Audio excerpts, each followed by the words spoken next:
জমিনের উপরে বৃষ্টি বর্ষিত হয়, আর সেখানে মরা জমিন তাজা হয়ে সুশোভিত হয়ে সুফলা শস্য শ্যামলায় ভরপুর হয়ে বান্দার রিজিকের জন্য তৈরি হয়ে যায়। বলেন সুবহানাল্লাহ।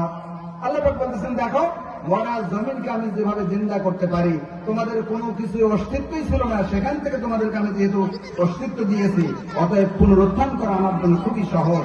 আল্লাহ পাক অন্য আয়াতে বলতেছেন, কাইফা তাকফুরুনা বিল্লাহি ওয়া কুনতুম আমওয়াতান ফাআহইয়াকুম সুম্মা ইউমীতুকুম সুম্মা ইউহয়ীকুম সুম্মা ইলাইহি তুরজাউন।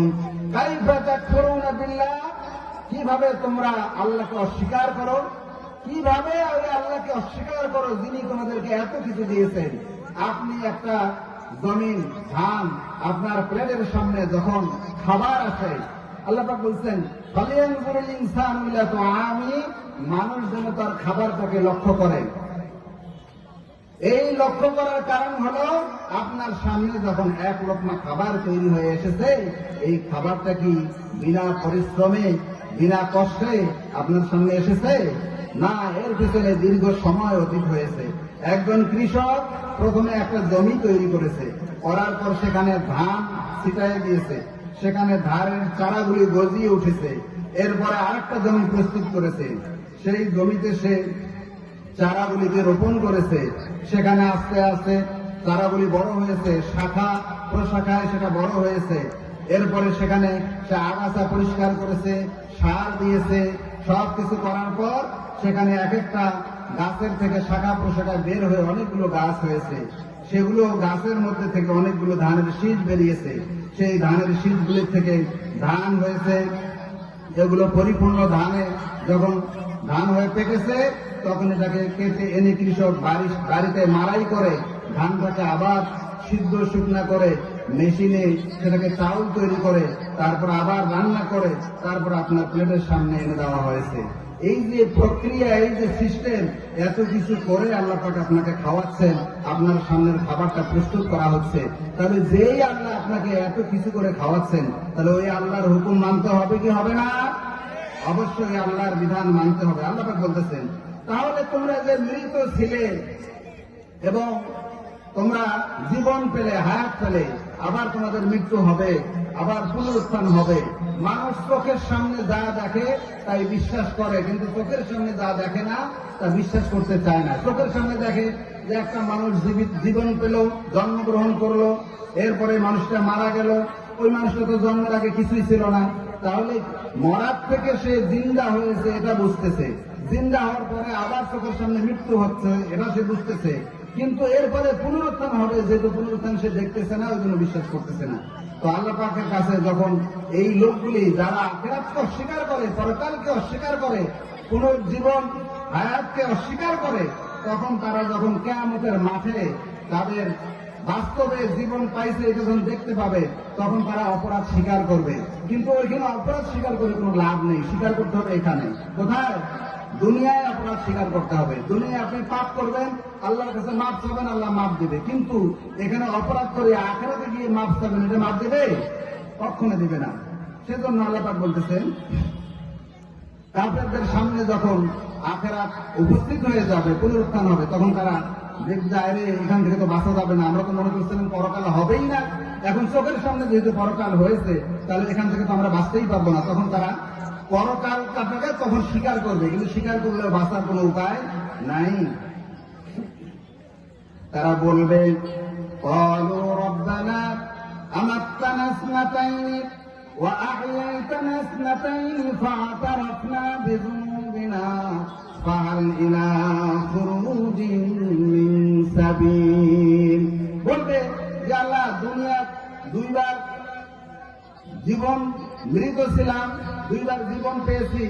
পৃথিবীতে জন্মানোর আগে মৃত ছিলাম, জন্ম হয়েছি, আবার মৃত্যু হয়েছি, আবার পুনরুত্থান হয়েছি। তার মানে দুইবার জীবন পাইছি আর দুইবার মৃত ছিলাম। বিশ্বাস করলাম।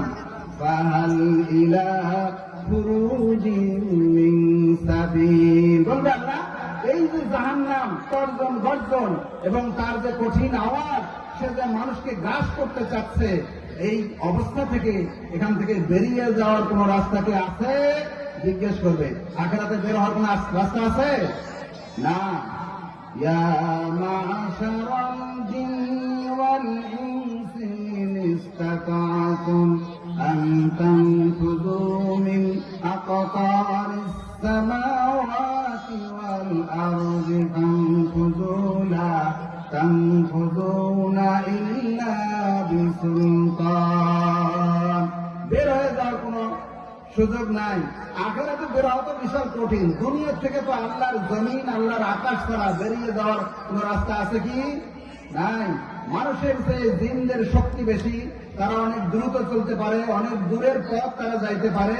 এই জন্য এখানে সূরা রহমানের ভিতরে জিনের উল্লেখটা আগে আল্লাহ পাক করেছেন। ইয়া মাশারাল জিন, হে জিন জাতি, ওয়াল ইনস, হে মানব জাতি, তোমাদের কি এরকম হবে যে আমার সালতানাত, আমার রাজ্য, আমার পৃথিবী থেকে বেরিয়ে অন্য কোথাও যাওয়ার তোমাদের কি এই শক্তি হবে? আল্লাহ পাক বলেন, লা তানফুযুনা ইল্লা বিসুলতান, বেরিয়ে যাওয়ার কোনো রাস্তা নাই, পাবে না। আমার রাজ্য ছাড়া যাওয়ার কোনো রাস্তা নাই। যখনই আখিরাতে তারা আল্লাহর কাছে বেরিয়ে যাওয়ার রাস্তার খোঁজ করবে, তখন আল্লাহ পাক ফেরেশতাদেরকে বলবেন, ও আমার ফেরেশতারা, ধরো তাকে, ধরো, কঠিন ভাবে ধরো, 70 গজ লোহার শিকল পরিয়ে তাকে শাস্তি দাও। জাহান্নামে শিকল পরানো হবে। অথচ কিছু লোক দুনিয়ায় বেঁচে থাকতেন শিকল পরা লোহার, আছে না? দেখছেন কি? অমুক বাবার তমুক বাবার দরবারের মধ্যে যারা থাকে, দেখবেন যে গায়ের মধ্যে সব আর শিকল পরান। এই শিকল জাহান্নামীদের পোশাক, দুনিয়ায় পড়তেছে। তার মানে সে যে জাহান্নামী হবে এটা আগেই সে সকলকে জানানো দিচ্ছে। তাহলে আল্লাহ পাকের এই পুনরুত্থানকে অস্বীকার করার কোন সুযোগ নাই। সেই আরবের সেই বড় বড় লোকগুলি যখন এই কথাগুলি তারা শুনছে, শোনার পর যখন তাদের মন মগজে এই কথাগুলি ঢুকছে, তখন তারা আস্তে আস্তে করে নিজের জীবনের মধ্যে পরিবর্তন নিয়ে আসছে। এত দুর্বল এবং এই দুর্বৃত্তপরায়ণ লোকগুলি, যারা মানুষের অধিকার রক্ষা করত না, মানুষের আমানতের খেয়ানত করত, মানুষের সম্পদ লুণ্ঠন করত, মানুষকে হত্যা করত এবং নারীদেরকে ইজ্জত সম্মান দিত না, এই লোকগুলি, বর্বর লোকগুলি, এই পরকালের বিশ্বাস, কোরআন শুনে শুনে বিশ্বাস আসার পরেই তারা আস্তে আস্তে ভালো মানুষে পরিণত হল। এরপরে আল্লাহ পাক বলেন, আলাম ইয়াকুন তুফাতান মিন মানিয়্যিন ثم كان علقة فخلق فسوى فجعل منه الزوجين الذكر والأنثى أليس ذلك بقادر على أن يحيي الموتى। আল্লাহ পাক বলেন, তোমাদেরকে আমি এক ফোঁটা সবেগে নির্গত এক ফোঁটা পানি থেকে তোমাদেরকে সৃষ্টি করেছি। সুম্মা কানা আলাকাতান, এরপরে এটাকে রক্তপিণ্ড, গোস্তের টুকরায় পরিণত করেছি। খলাকা ফাসাওয়া, সুসামঞ্জস্যশীল করেছি। ফাজআলা মিনহুল যাওজাইন যাকারা ওয়াল উনসা, কোনটাকে করেছি নারী, কোনটাকে করেছি পুরুষ, কোনটাকে ছেলে শিশু করেছি, কোনটাকে কন্যা শিশু করেছি।